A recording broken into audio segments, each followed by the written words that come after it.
한 천재의 머릿속은 과연 어떤 모습일까요? 궁금하지 않으세요? 오늘 우리는 리하르트 바그너, 그 이름만 들어도 엄청난 이 작곡가의 삶을 뒤흔들었던 폭풍 같은 젊은 시절로 한번 들어가 볼 건데요. 그 시작은 아주 어둡고 깊은 곳에서부터였습니다. 와, 시작부터 정말 강렬하죠? 놀랍게도 이게 바로 바그너 본인이 자기 어린 시절을 묘사한 말입니다. 우리가 아는 그 위풍당당한 작곡가의 모습과는 전혀 다른 그의 깊은 내면을 날 것 그대로 보여주는 고백인 셈이죠. 자, 그럼 첫 번째 장, 유령 둘린 윤영기입니다. 어린 바그너를 사로잡았던 아주 기이하고도 연극적인 세계로 함께 들어가 보시죠. 바그너의 어린 시절은 뭐랄까, 극명한 이중성을 갖고 있었어요. 낮에는 보세요. 의붓아버지가 화가이자 배우였으니 온갖 예술과 화려한 연극 무대에 둘러싸여 지냈죠. 그런데 밤만 되면 가구 같은 사물들이 막 살아 움직일 거라고 믿으면서 끔찍한 공포에 시달렸던 겁니다. 한마디로 예술적인 감수성과 지독한 불안감이 한 아이의 내면에서 함께 막 뒤엉켜 자라고 있었던 거죠.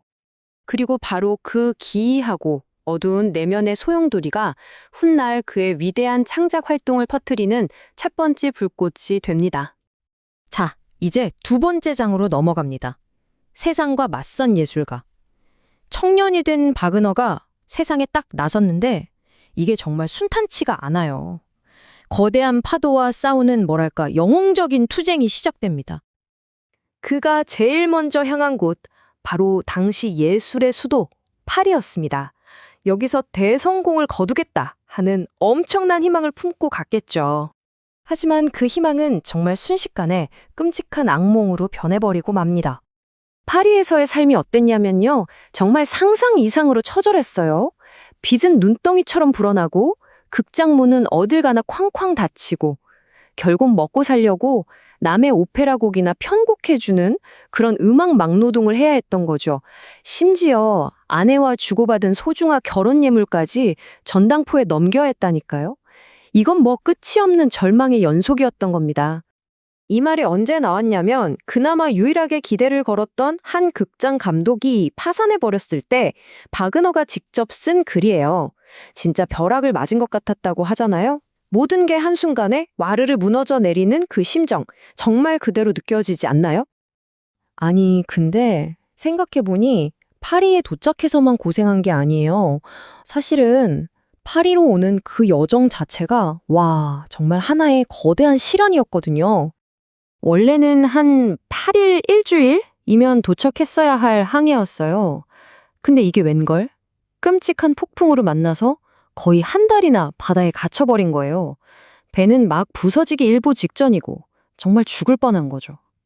그런데 정말 신기하게도 바로 그 절체절명의 순간에 노르웨이 피오르의 그 웅장한 풍경이랑 뱃사람들의 외침 속에서 번뜩 하고 불멸의 영감을 얻게 됩니다. 맞습니다. 이게 바로 그 유명한 오페라 방황하는 네덜란드인이 탄생하게 된 배경이에요. 자, 세 번째 장입니다. 드레스덴에서의 승리. 그렇게 길고 어두운 터널을 지나서 드디어 바그너에게도 한 줄기 빛이 찾아옵니다. 파리에서는 어땠죠? 무시당하고 빛에 쪼들리고 완전 절망 그 자체였잖아요. 그런데 드레스덴에서는 모두가 그에게 찬사를 보내고 심지어 왕립 지휘자가 됩니다. 이야, 정말 영화 같은 인생 역전이죠? 이 성공은 그냥 명예뿐만이 아니었어요. 아주 현실적인 보상이 따라왔죠. 연봉이 무려 4,500마르크. 그것도 평생 보장되는 자리였습니다. 이 명예롭고 안정적인 지위. 이제 드디어 새로운 삶이 시작되는구나 하고 생각했을 겁니다. 하지만 과연 바그너 같은 사람이 그런 안정에 만족했을까요? 절대 아니죠. 그 성공의 달콤함도 잠시 그의 내면에서는 주체할 수 없는 혁명적인 정신이 다시 꿈틀대기 시작합니다. 네 번째 장, 혁명가. 네, 맞습니다. 그는 그 안정적인 자리를 박차고 모든 걸 불태워 버릴 수도 있는 혁명의 불길 속으로 제 발로 걸어 들어갑니다. 여러분 한번 상상해 보세요. 모두가 우러러보는 최고의 예술가가 갑자기 모든 걸 내던지고 혁명에 뛰어든다면 대체 무슨 일이 벌어질까요? 이게 바로 드레스덴 봉기에서 실제로 일어난 일입니다. 이때 바그너가 그냥 뒤에서 구경만 한 게 아니에요. 군중들이 무기고 점령하는 걸 바로 앞에서 지켜보고 심지어 전세를 보겠다고 직접 교회 탑 꼭대기까지 올라갔다니까요. 혁명 전단을 나눠주는 것도 도왔고요.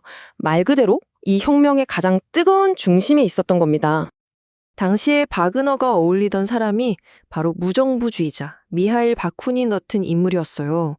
우리의 임무는 파괴할 쉼을 찾는 것이라니.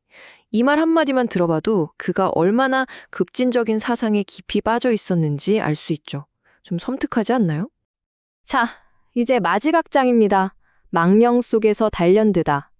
결국 혁명은 실패로 끝났지만 모든 게 다 타버린 그 잿더미 위에서 역설적이게도 바그너의 새로운 비전이 태어나게 됩니다. 봉기는 실패했고 바그너에게 남은 건 체포영장이었습니다. 이제 그는 잘 나가던 왕립 지휘자가 아니라 나라에 쫓기는 신세가 된 거죠. 모든 걸 잃고 그야말로 맨몸으로 도망쳐야만 했습니다. 그런데 말이죠. 바로 이 망명 생활이 그를 완전히 바꿔놓습니다. 취리에 숨어 지내면서 그는 독일 슈나랑 그리스 비극을 미친 듯이 파고들어요. 예술과 혁명이란 무엇인가? 스스로에게 계속 질문을 던지면서 자기 사상을 정리한 거죠.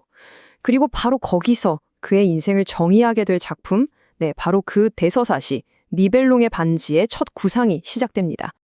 결국 이거예요. 개인적으로는 완전히 나락으로 떨어진 거잖아요. 근데 그 처절한 몰락이 역설적으로 그의 가장 위대한 예술적 승리를 만들어낸 단단한 기반이 된 겁니다. 바그너의 삶을 보면서 이런 생각이 들지 않으세요? 우리 인생에서 마주하는 가장 큰 시련과 고통이 어떻게 우리를 성장시키고 또 가장 오래 기억될 무언가를 만들어내는 재료가 되는 걸까? 이건 바그너만의 이야기가 아니라 바로 우리 모두의 이야기가 아닐까 싶습니다.